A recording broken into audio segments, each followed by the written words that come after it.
Thank you so much, Dr. Bansal. This is a real pleasure for me to be part of this very distinguished conference. Unfortunately, we are not meeting offline, face-to-face. Of course, the pandemic that came to us last year, early last year, or late 19, it's been, on the one hand, a real challenge. And I will be rather also discussing more general trends of what this conference is about.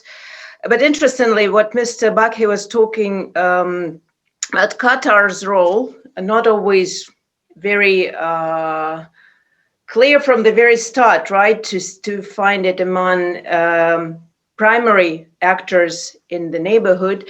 But it is clearly, and I would agree, one of the important actors. And if you remember SPIEF, St. Petersburg International Economic Forum, earlier this month, we had Qatar, Emir of Qatar, as one of their key guests, and he's been part of the plenary with Vladimir Putin and Prime Minister Kurz of Austria.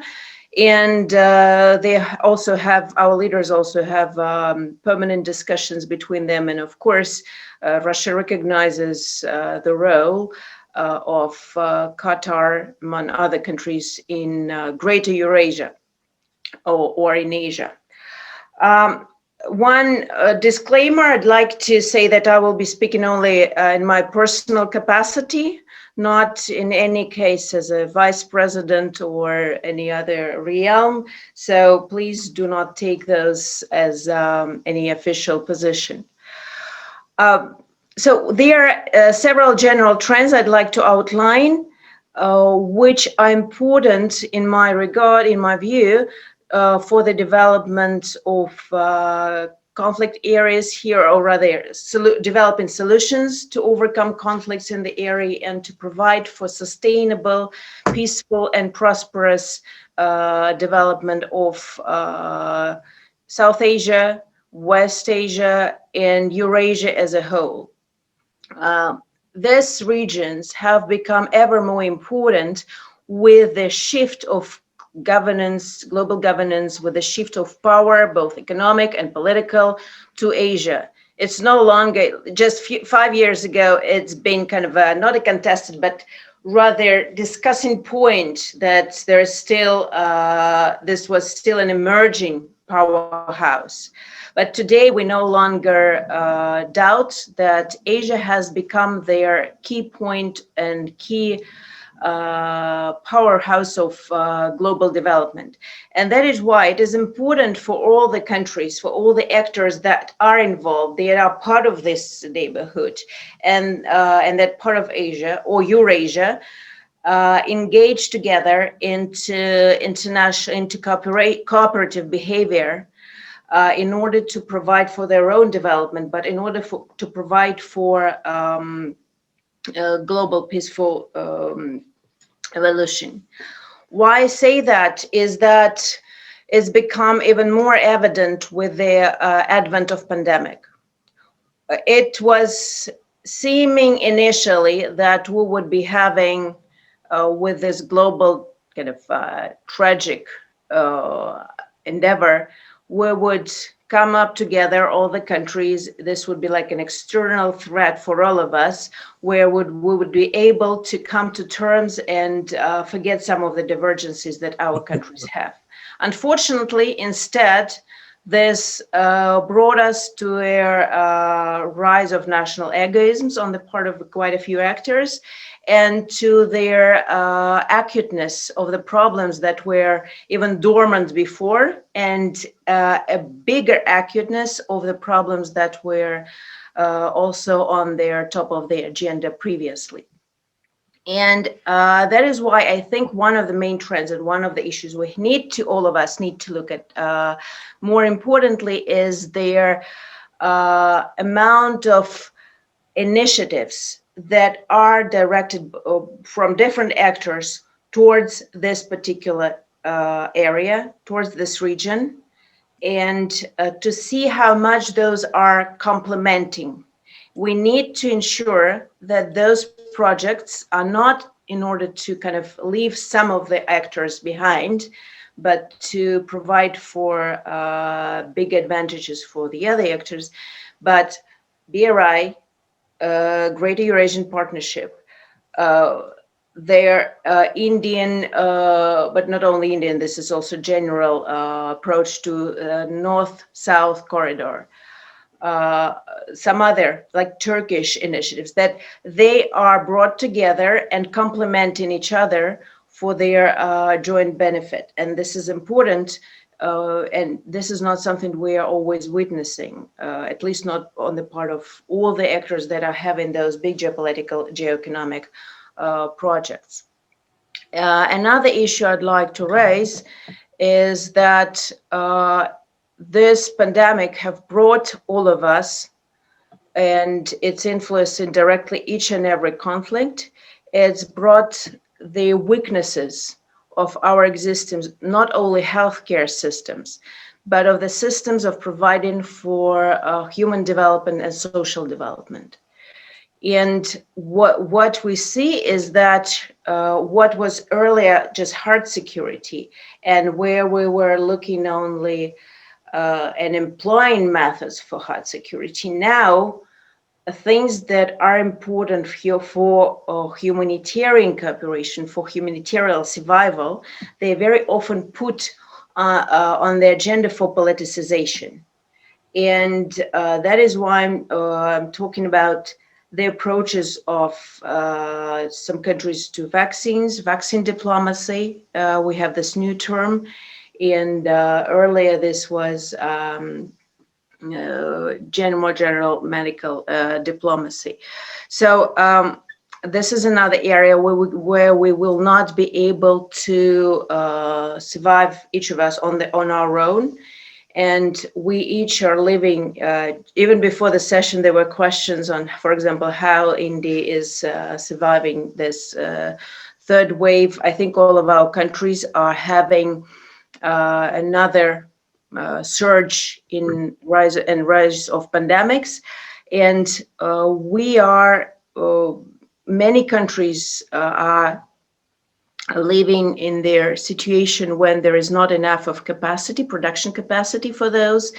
And thus, in order for us to overcome this problem, we cannot be centering and just keeping ensuring only our own proper place and only relying on our forces. So I think this is another very important point we need to consider. Another thing is that we are also in the situation when the pandemic have exacerbated all the existing challenges. We need to be working very closely within international organizations, multilateral organizations, in order to provide for Afghanistan when in the situation when American forces are being pulled out, although there are some that are left. And obviously it is important, as previous speaker have been speaking, to involve other actors that are not in the first or second circle of involvement. But there are also other conflict, hotspots that need to be solved, like bilateral conflict that happened on the border between the two giants of Eurasia. And this is where we need to employ not dividing forces, but multilateral approach and all the possible platforms like Shanghai Cooperation Organization or CSTO or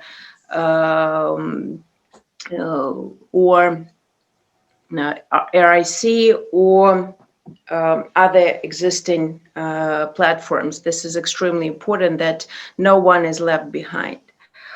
Another area, another trend that I'd like to draw our attention is that in such a situation, we need to offer further opportunities for the neighborhood and for the region to develop properly.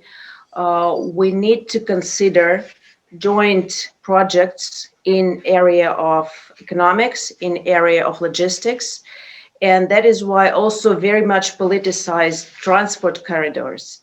There has to be an assessment of their relevance for the countries, for the development of Eurasia as a whole, and then probably putting more efforts in employing not only national resources, but also such banks like AIIB or NDB, New Development Bank of BRICS, that could be employed for evaluation and for further development of those projects. Another thing is that there is still remains to be a divergence between, or let's say different approaches between established economies and emerging economies in the official development assistance and assistance to developing countries and Eurasian countries, countries of South Asia, West Asia. Of course, I'm among those who are the most among the interessants of such aid. And thus, we also need to not to provide for competitiveness, right? But rather for mutual consideration of interests in this realm, because we see that with the pandemic, levels of poverty have risen. It's by now we are not likely to achieve goals that were set in SDG 2030 by the established time. It was already quite not clear even before the pandemic, but pandemic have brought it even to a bigger problematic spot.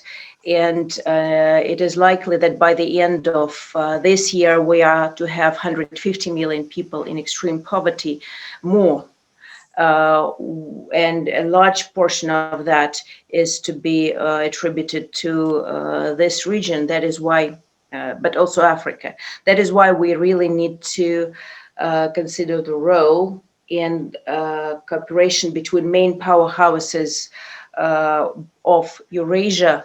And that is why I strongly support and think greater Eurasian partnership that is promoted by Russian Federation could be employed as such an idea to kind of to be uniting the existing projects and to be offering a general overview that would be a win-win situation.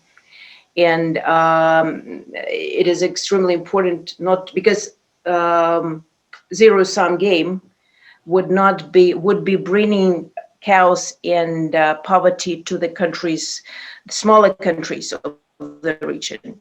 And we should be thinking about general prosperity. And last but not the least, I believe that with their rising, another issue would be climate change. On the one hand, we had pandemic as there probably more people were sitting at homes, lockdowns, and there were less pollution.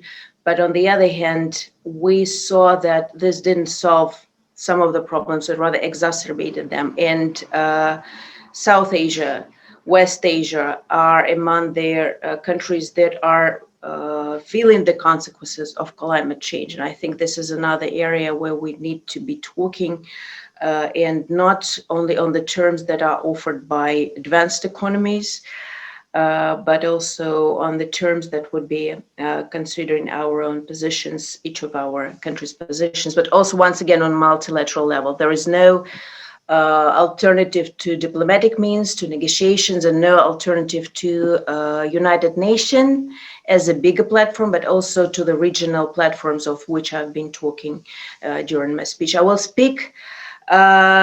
stop here, but I will be ready to respond to questions, and probably more ideas would come up when other speakers talk. Thank you so much, Mr. Bansal.